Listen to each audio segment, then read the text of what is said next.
Hello students, कैसे हो आप सब लोग? In today's video, we are going to cover your class 8 social science new book, chapter number 1, natural resources and their use. इस chapter में हम बात करेंगे आखिर रिसोर्सेज क्या होते हैं, नेचुरल रिसोर्सेज क्या होते हैं, कितने प्रकार के रिसोर्सेज होते हैं और हम उनका इस्तेमाल किस किस तरीके से करते हैं। तो चलिए बिना किसी देरी के अपने इस वीडियो की शुरुआत करते हैं। सबसे पहले हम पढ़ेंगे आखिर रिसोर्सेज होते क्या है। तो हर वो चीज जो किसी भी तरीके से हम ह्यूमन बीइंग के किसी भी नीड को सेटिस्फाई कर सके और हमारी लाइफ को कंफर्टेबल बना सके, हम उसको कहते हैं रिसोर्सेज। चाहे इसमें आपका कोल, पेट्रोलियम, नेचुरल गैस जैसी चीजें आए, mobile phone, laptop, table, chair, fan जैसी चीज आए, और चाहे आपका वाटर, एयर, सॉइल आए, हर वो चीज होती है रिसोर्स जो कि हमारी जिंदगी को आसान बनाती है। उसके बाद हम बात करेंगे आखिर कौन कौन सी कंडीशंस है जो कि किसी भी नेचर को या किसी भी ऑब्जेक्ट को रिसोर्स में कन्वर्ट करती है। सबसे पहली चीज है इसकी उसके अंदर टेक्नोलॉजिकली एसेसिबल, यानी कि जो वो रिसोर्स होना चाहिए, जो वो ऑब्जेक्ट होना चाहिए, वो हमारी टेक्नोलॉजी उस तक पहुंच सके, हमारे लिए वो एसेसिबल होना चाहिए। दूसरी बात आएगी इकोनॉमिकली फिजिबल, यानी कि जब हम उस रिसोर्स का प्रोडक्शन करें, उस ऑब्जेक्ट, उस नेचर का यूज करें, तो उसमें हमारा प्रॉफिट जनरेट होना चाहिए। तीसरी बात आएगी कल्चरली एक्सेप्टेबल, कि हमारी सोसाइटी जो है वो उसको एक्सेप्ट करे। ये होता है रिसोर्स। उसके बाद हम बात करेंगे आखिर कितने प्रकार के हमारे रिसोर्सेज होते हैं। सबसे पहले उसके अंदर आएंगे आपके नेचुरल रिसोर्सेज, यानी कि ऐसे रिसोर्सेज जो हमें खुद नेचर ने प्रोवाइड करे हैं, जिसके अंदर आपका water, air, soil, land, sunlight, ये सब चीजें आएंगी। सेकेंड हम बात करेंगे ह्यूमन मेड रिसोर्सेज, यानी कि ऐसे रिसोर्सेज जो ह्यूमन बींग्स ने खुद बनाए हैं। टेबल, चेयर, फैन हो गया, और चाहे वो हमारे टूल्स, मशीन जैसी चीज हो गई। थर्ड हम बात करेंगे ह्यूमन रिसोर्स। आखिर ह्यूमन जो है खुद में सबसे बड़ा रिसोर्स है, बिकॉज अगर ह्यूमन नहीं होगा, अगर लोग नहीं होंगे, उनकी स्किल्स नहीं होंगी, तो आखिर कोई भी चीज यूजफुल नहीं हो सकती। इसके लिए पीपल सबसे बड़ा रिसोर्स माने जाते हैं। नेक्स्ट हम बात करेंगे यहाँ पर आपका कैटेगरीज ऑफ नेचुरल रिसोर्स। आखिर नेचुरल रिसोर्स की दो कैटेगरीज कौन कौन सी हैं जिसमें हम नेचुरल रिसोर्स को डिवाइड करते हैं। एक आपके होंगे resources based on it's uses, and एक आपके होंगे देयर एग्जॉस्टेबिलिटी। फर्स्ट यानी कि हम रिसोर्सेज का इस्तेमाल किस किस तरीके से करते हैं, एक तो उसके आधार पे उसको हम डिवाइड करेंगे, और दूसरा कौन सा रिसोर्स कितना जल्दी खत्म होता है, यानी कि उनकी उसकी एग्जॉस्टेबिलिटी कितने टाइम में वो खत्म हो रहा है, उसके आधार पर हम उसको डिवाइड करेंगे। सबसे पहले हम पढ़ेंगे उनके यूजेस के बेसिस पे कैटेगरीज। फर्स्ट इसके अंदर आपका आएगा रिसोर्सेज एसेंशियल फॉर लाइफ, यानी कि ऐसे रिसोर्सेज जो कि हमें एयर, वाटर, फूड जैसी चीजों को प्रोवाइड करते हैं, जिनके बिना हमारी जिंदगी अधूरी है, एग्जिस्ट नहीं कर सकती। दूसरे रिसोर्स आएंगे फॉर मटेरियल्स, यानी कि ऐसे रिसोर्सेज जो कि हमको दूसरे नए फिनिश गुड्स अलग बनाने के लिए हमें उसका रॉ मटेरियल यानी कि कच्चा माल प्रोवाइड करते हैं। जैसे कि लकड़ियां बनाने के लिए, हमें फर्नीचर बनाने के लिए लकड़ियों की जरूरत पड़ती है। तीसरा हम बात करेंगे रिसोर्सेज फॉर एनर्जी, यानी कि ऐसे रिसोर्सेज जिनसे एनर्जी प्रोड्यूस होती है, जिससे हम खाना बना सकते हैं, ट्रांसपोर्ट चला सकते हैं, मशीन रन कर सकते हैं, जैसे कि कोल, पेट्रोलियम और नेचुरल गैस। यहाँ तक हुआ। अब हम नेक्स्ट पॉइंट पे आएंगे, which is our principles of nature. आपकी बुक में यहाँ पर दो प्रिंसिपल्स ऑफ नेचर की बात करी हुई है। इसमें फर्स्ट आपका आएगा यहाँ पे restoration, and second one is regeneration. Now restoration क्या होती है? नेचर की वो कैपेबिलिटी, जब हम लोगों ने नेचर को खराब करा है, हम लोगों ने डिफोरेस्टेशन करा है, और हम लोग अब उसको ठीक करने में नेचर की हेल्प करें, उसे हम कहेंगे रिस्टोरेशन। कोई प्लांट लगा देना, वो आपका रिस्टोरेशन का एग्जाम्पल हुआ। अगर नेक्स्ट बात करूं रीजनरेशन की, यानी कि नेचर खुद यहाँ पे डिग्रेड हुई और वो खुद को ठीक करने के लिए जो भी चीजें कर रही है। फॉर सपोज एक प्लांट यहाँ पे आपका टूटा, अब कहीं और प्लांट खुद ही ग्रो हो रहा है, बिकॉज प्लांट टूटा जब उसका जो हमने, अगर फॉर सपोज आप लोगों ने सुना होगा स्लैश एंड बर्न एग्रीकल्चर, जिसमें हमारा क्या होता है कि हम लोग तो वहां पर हमने पहले अपने फॉरेस्ट को खराब करा, और फिर हम लोग ही वहां पे मैन्योर ऐड करके काम करते हैं, that is a part of your restoration. लेकिन अगर रीजनरेशन की बात कर, कोई प्लांट जो है टूट गया, खराब हो गया, पानी वो मिट्टी में मिल गया खुद ही, और वहां पर दोबारा नया प्लांट का ग्रो हो जाना, उसे हम बोलेंगे रीजनरेशन। यानी कि रिस्टोरेशन का मतलब होगा जहाँ पे हम लोगों ने प्लांट को या फॉरेस्ट को, नेचर को खराब किया था, और हम उसको ठीक करने में उसकी हेल्प कर रहे हैं, वो आपका हुआ रिस्टोरेशन। लेकिन अगर नेचर खुद खराब हुआ था, खुद डैमेज हुआ था, और वो खुद खुद को ठीक कर रहा है, उसे हम बोलेंगे आपका रीजनरेशन। प्लीज आपके दोनों पॉइंट्स एक बार याद रखना। उसके बाद हम नेक्स्ट पॉइंट पे आएंगे कैटेगरीज ऑफ नेचुरल रिसोर्सेज का पार्ट टू, दैट मीन्स एग्जॉस्टेबिलिटी के बेसिस पे नेचुरल रिसोर्सेज के कौन कौन सी कैटेगरीज है। इसमें फर्स्ट आपका आएगा रिन्यूएबल रिसोर्सेज। यानी कि ऐसे रिसोर्सेज जिनका हम अगर इस्तेमाल कर लें तो वो बहुत जल्दी से रिन्यू हो सके, जैसे कि सोलर एनर्जी, विंड एनर्जी, इस प्रकार के इसमें हाइड्रो पावर, ये सब इसके अंदर आएंगे कि अगर ये रिसोर्स हमने इस्तेमाल भी कर ली तो ये दोबारा से बहुत जल्दी बन सकते हैं। दूसरा आपके आएंगे यहाँ पे, आप इसका हमें इस्तेमाल करना चाहिए सस्टेनेबल तरीके से। वो क्यों करना चाहिए आगे देखेंगे। सेकेंड हम आएंगे यहाँ पे नॉन रिन्यूएबल रिसोर्सेज, यानी कि ऐसे रिसोर्सेज जो कि बहुत कम मात्रा में प्रेजेंट है और अगर ये खत्म हो गए तो इनको दोबारा बनने में मिलियंस ऑफ ईयर्स लगते हैं, जैसे कि कोल, पेट्रोलियम और नेचुरल गैस। ये वाला पॉइंट हुआ। अब हम नेक्स्ट पॉइंट पे आएंगे विच इज आर इकोसिस्टम। आखिर इकोसिस्टम होता क्या है? तो ये बेसिकली इसे हम वो कम्युनिटी बोलते हैं जहां पर प्लांट्स, एनिमल्स, ह्यूमन बींग्स और सारे माइक्रो ऑर्गेनिजम्स आपस में इंटरेक्ट कर रहे हो, यानी कि जो लिविंग बींग्स है प्लस जो नॉन लिविंग बींग्स है, एयर, वाटर, सनलाइट, वो भी आपस में सब एक दूसरे के साथ इंटरेक्शन कर रहे हो, उसे हम बोलते हैं इकोसिस्टम। आप लोगों को पीछे पिक्चर में भी दिख रहा होगा। अब इसमें आपके दो टाइप्स होते हैं, एक होता है आपका इकोसिस्टम फंक्शन और एक होता है इकोसिस्टम के सर्विसेज। इकोसिस्टम फंक्शन का सिंपल सा मतलब है कि वो नेचुरल प्रोसेस यहाँ पर जो इन्वायरमेंट नेचर खुद ही कर रहा है अपने आप को सपोर्ट करने के लिए। फॉर सपोज अगर यहाँ पर जो ट्रीज है वो सॉइल के इरोजन को रोकते हैं, एग्जाम्पल आपकी बुक में भी दिया हुआ है कि जो ट्रीज है वो सॉइल को इरोड होने से, सॉइल को वहां से बह जाने में या खराब होने में बचाते हैं उसको, इसलिए इसको हम बोलते हैं फंक्शन, जो काम आपका इकोसिस्टम खुद से कर रहा है।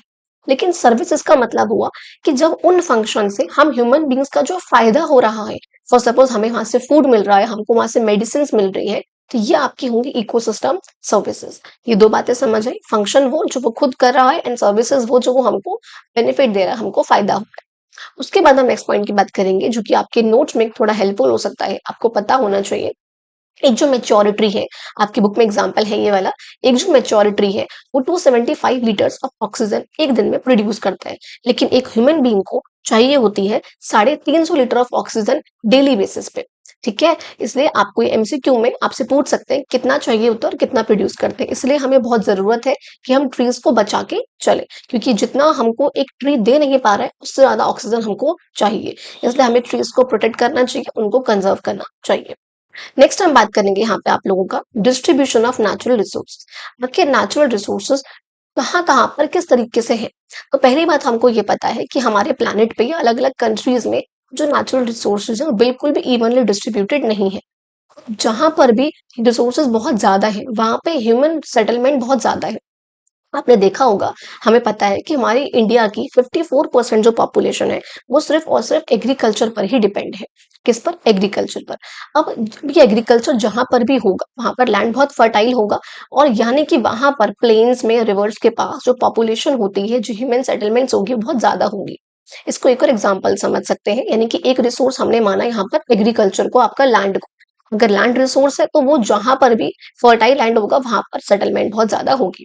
एक और मानते हैं हम इंडस्ट्रीज को, कि जहां पर भी इंडस्ट्रीज बहुत ज्यादा होंगी, जहां पर भी कोल माइंस वगैरह ये सब बहुत ज्यादा होंगी, वहां पर इंडस्ट्रीज ज्यादा लगेंगी और वहां पे एम्प्लॉयमेंट भी जो है वो ज्यादा प्रोवाइड हम लोगों को होगा। ये बात क्लियर हुई? प्रॉफिट जनरेट होगा, एम्प्लॉयमेंट जनरेट होगा। उसके बाद हम नेक्स्ट बात करेंगे यहाँ पर हमारा, अगर हमारे कंट्री में रिसोर्सेज बहुत ज्यादा है तो ऑब्वियस सी बात है हमारे ट्रेड पैटर्न्स, यानी कि अलग अलग कंट्रीज के साथ हमारे ट्रेड रिलेशनशिप्स जो है बहुत अच्छे होंगे। जिस कंट्री के पास ऑयल होगा वो ऑयल एक्सपोर्ट करेगा, जिस कंट्री के पास फूड होगा वो फूड एक्सपोर्ट करेगा, और इससे ग्लोबली यानी कि वर्ल्ड लेवल पर हमारे ट्रेड के रिलेशंस बहुत अच्छे बन जाएंगे। थर्ड हम बात करेंगे इंटरनेशनल रिलेशंस हमारे बेटर होंगे, एज आई टोल्ड, जिसके पास में जो रिसोर्सेज होगा वो दूसरी कंट्री को शेयर करेगा, एंड इससे जो हमारे ट्रेड रिलेशंस होंगे, इंटरनेशनल रिलेशंस होंगे, वो बहुत ज्यादा ही बेटर हो जाते हैं। क्लियर हुआ? अब हम नेक्स्ट पॉइंट पे आएंगे हमारा। अब लेकिन इन सब की वजह से कई बार होता है कन्फ्लिक्ट हो जाते हैं। क्या होते हैं? कन्फ्लिक्ट हो जाते हैं समटाइम्स, कुछ स्टेट्स के बीच में या कुछ कंट्रीज के बीच में। यानी कि अगर रिसोर्सेज को शेयर कर रहे हैं, आपकी बुक में एग्जांपल दिया हुआ है कावेरी रिवर का, जो कि कुछ स्टेट्स आपस में शेयर कर रही हैं, जिनकी वजह से कई बार उनके बीच में कन्फ्लिक्ट हो जाते हैं, लड़ाइयाँ हो जाती हैं। हमने इससे ये सीखा पूरे प्रोसेस से कि अगर रिसोर्सेज को सही तरीके से शेयर नहीं करा गया तो उससे कन्फ्लिक्ट होगा, और अगर शेयर करेंगे तो शांति होगी और डेवलपमेंट होगी अलग अलग जगहों पे।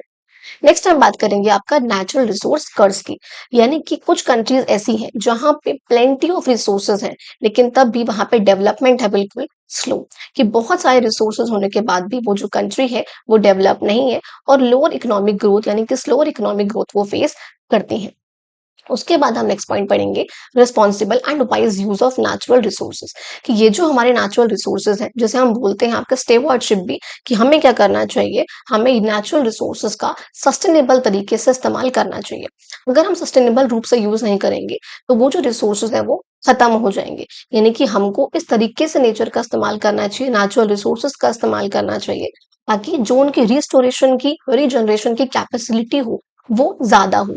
यानी कि अगर हम रिसोर्सेज का इस्तेमाल इस तरीके से करेंगे कि फॉर सपोज अब अगर हम पेड़ का एग्जांपल लेके देखें, अगर हम पेड़ों को काटते रहेंगे यानी कि हम उसका इस्तेमाल सही तरीके से नहीं कर रहे, तो आगे आने वाले टाइम के लिए वो बिल्कुल भी नहीं बचेंगे और वो और ज्यादा ही खराब हो जाएंगे। तो यहाँ पर जो उनकी रीजनरेशन की कैपेसिटी है, हमने उसको रिड्यूस करके हमने अपनी कंजम्पशन कैपेसिटी बढ़ा दी, जिससे क्या होगा, रिसोर्स खराब हो जाएगा। अगर हम ऐसा नहीं करेंगे तो क्या होगा, बायोडाइवर्सिटी लॉस हो जाएगा। दूसरी बात, क्लाइमेट चेंज हो सकता है। एंड थर्ड पॉइंट आपका यहाँ पर पोल्यूशन बहुत ज्यादा हो जाएगा।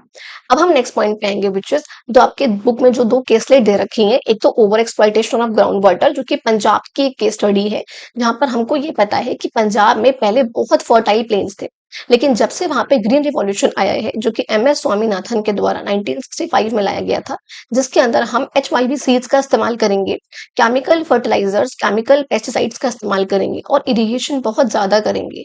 इसकी वजह से वहां पे जो ग्राउंड वाटर का लेवल है वो बहुत ज्यादा ही रिड्यूस हो चुका है, जिसकी वजह से हमें अब जो पानी मिलता है ग्राउंड वाटर से वो बहुत पोल्यूटेड वाटर मिलता है, क्योंकि उसमें केमिकल्स मिले होते हैं, जिसकी वजह से हेल्थ की प्रॉब्लम्स हो सकती हैं। दूसरी यहाँ पर हम केस स्टडी पढ़ेंगे, आपकी सीमेंट की केस स्टडी, कि आपको पता है हर एक घरों में या रोड्स बनाने में हर एक चीज में सीमेंट की आवश्यकता होती है, लेकिन जब ये सीमेंट का प्रोडक्शन होता है तो इसमें बहुत ज्यादा ही आपका धुआं निकलता है, बहुत स्मोक होता है। जब ये स्मोक हमारे लंग्स में जाता है, एनिमल्स के, ह्यूमन बींग्स के, तो वो लंग्स को खराब करता है। साथ साथ अगर प्लांट्स की लीव्स पे बैठ जाए तो उनको खराब करता है।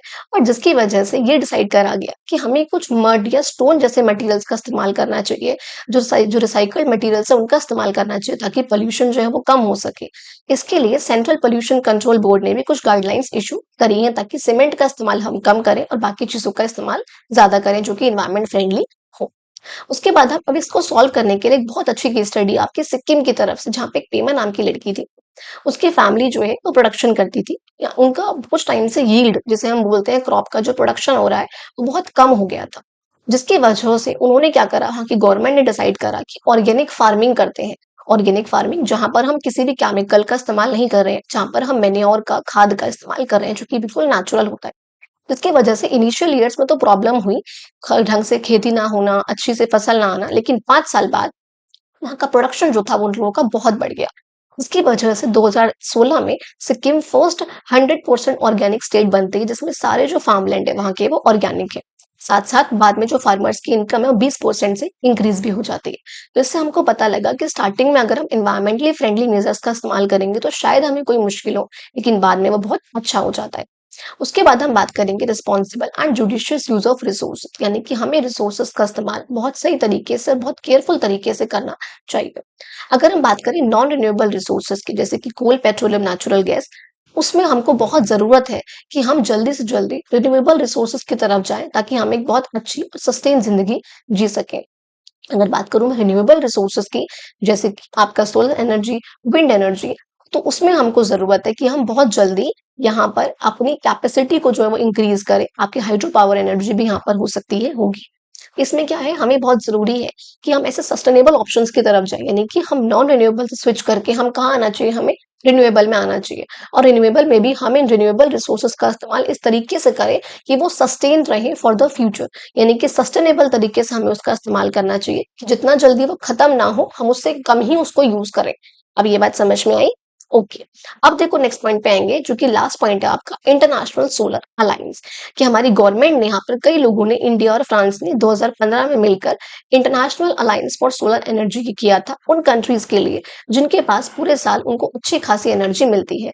जिसके लिए इंडिया में यहाँ पर हम लोगों ने भादला सोलर पार्क में स्टार्टिंग करा है इसकी, जहाँ पे हम ट्रेडिशनल जो वे है हमारा एनर्जी को प्रोड्यूस करने का, कोल, पेट्रोलियम, नेचुरल गैस से, यानी कि नॉन रिन्यूएबल से हटकर हमने शिफ्ट करा है रिन्यूएबल एनर्जी की तरफ, ताकि हम इन्वायरमेंट का ध्यान रख सके और इकोनॉमिक ग्रोथ की तरफ जा सके। इससे इंडिया को एनवायरमेंट रिस्पॉन्सिबिलिटी भी इंडिया के ऊपर आएगी और इकोनॉमिक अपॉर्चुनिटी भी हमको मिलेगी। And that was whole of your chapter. I hope आप लोगों को वीडियो पसंद आई हो, आप लोगों को चैप्टर अच्छा लगा हो। Thank you so much.